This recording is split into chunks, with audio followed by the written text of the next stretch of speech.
Bienvenidos y bienvenidas a Enclave Política, el programa de Telesur que analiza, que reflexiona junto a usted sobre nuestra región. La migración forzada es el fenómeno social mundial del siglo XXI y en América Latina adquiere ya signos dramáticos que no encuentran respuesta adecuada de muchos gobiernos, en particular por la postura de Estados Unidos.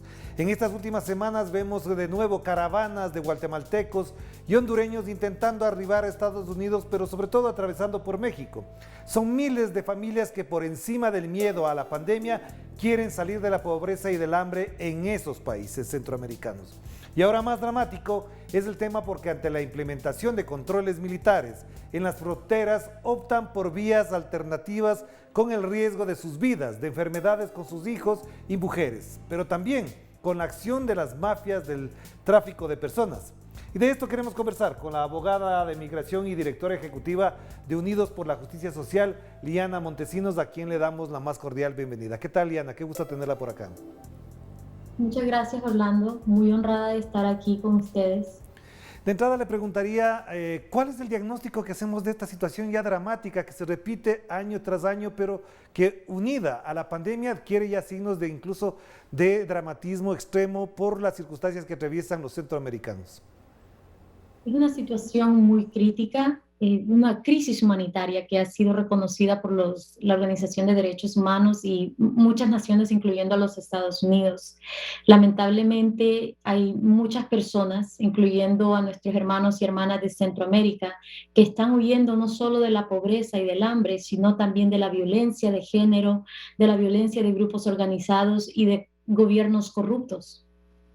Ya, pero en estas circunstancias, como están dadas las condiciones actuales, ¿usted cree que efectivamente esta situación se pudo prever, es decir, se pudo advertir, tomar medidas paliativas en alguna medida también para evitar ese flujo tan grande y que de alguna manera muestra una imagen dolorosa permanente ya? De hecho, que se pudo evitar.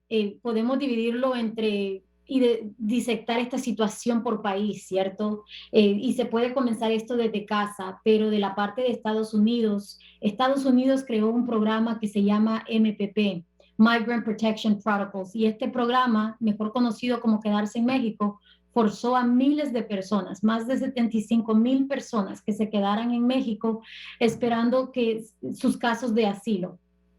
Entonces esto ha forzado que todas estas personas se vayan amontonando en la frontera y el gobierno y segmentos del gobierno de Estados Unidos están diciendo que la crisis se ha generado porque hay otro nuevo presidente. Puede que eso sea cierto, pero la realidad es que muchas personas ya han estado en la cola por estos últimos 4 años. Ya, y esto que acaba de mencionar es muy importante que lo conversemos también porque esta política de quedarse en México obviamente debía venir acompañada de algunos proyectos, de alguna incluso asistencia financiera, de atención de salud, de prevención de salud, pero esto no ocurrió. ¿Por qué entonces se planteó? ¿Por qué base se planteó? Es una muy buena pregunta y honestamente es porque el presidente anterior tenía un tema y tenía muchas políticas de crueldad ante los inmigrantes y lo vimos cuando él separó a las familias. Muchos niños fallecieron en centros de detenciones.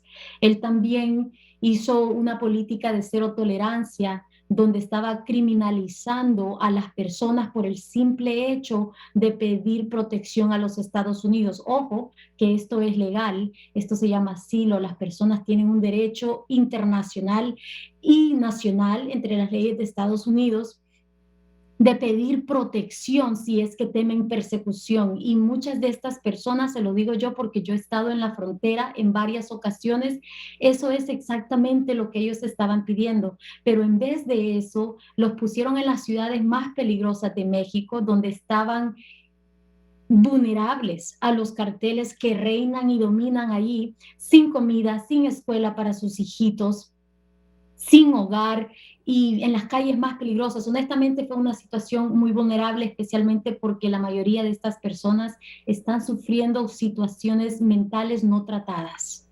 Y ahí le pregunto algo más de fondo también, Liana, ¿por qué Estados Unidos adopta esto cuando en la práctica buena parte de su lógica, incluso comercial, económica, capitalista, para decirlo de alguna manera, tiene como razón de ser el trabajo barato, el trabajo esclavo, de alguna manera también está planteado así, así nació esta nación, además se hizo grande con el trabajo de la esclavitud. ¿Por qué ahora reprimir e impedir el flujo migratorio que además resuelve los problemas de empleo de muchas empresas en Estados Unidos?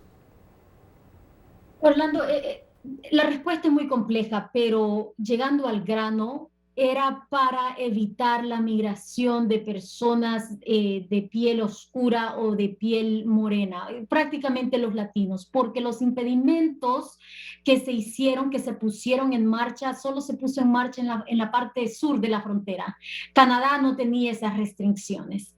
Entonces, él cambió, el presidente Trump cambió muchas de las leyes de asilo poniendo en blanco a la población centroamericana.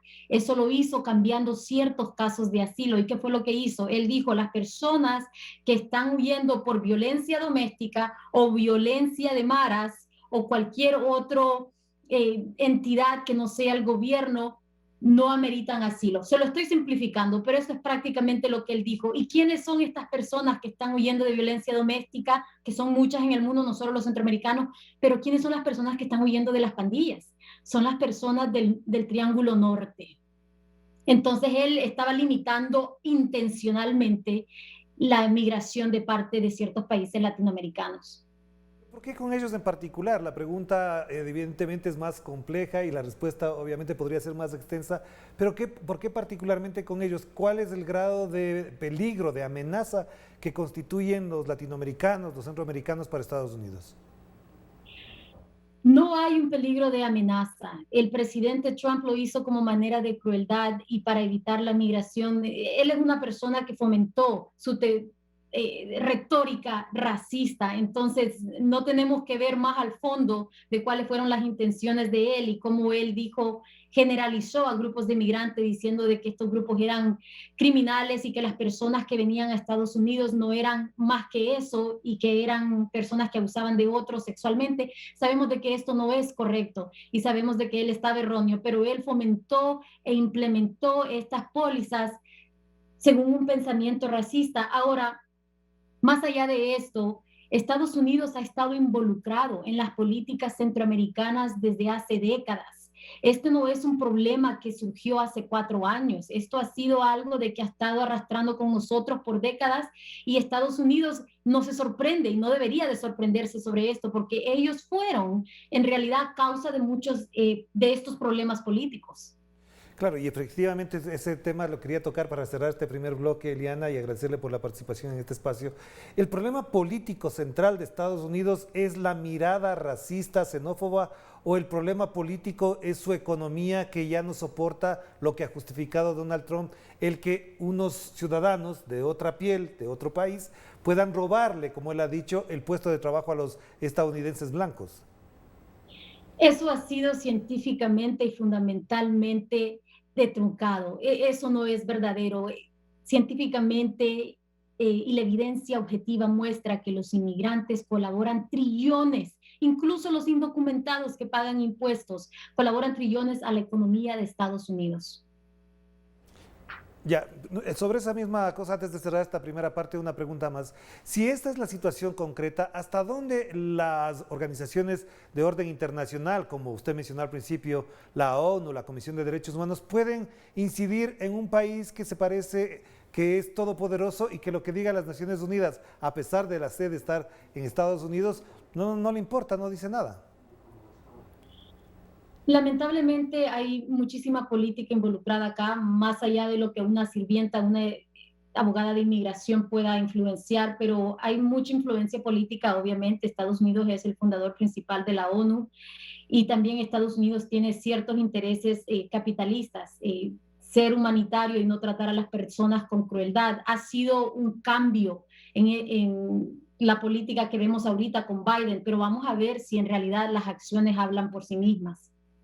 Sí, Liana, vamos a la primera pausa y enseguida volvemos para seguir conversando sobre este tema dramático que ya se vive de nuevo en Centroamérica, en México, por las circunstancias que ya se han explicado informativamente a lo largo de los espacios informativos de Telesur, pero que además conllevan otras decisiones que ha tomado el presidente Joe Biden, de lo cual volveremos a hablar con Liana Montesinos, como decimos, directora ejecutiva de Unidos por la Justicia Social, con sede en los Estados Unidos. Vamos a la pausa.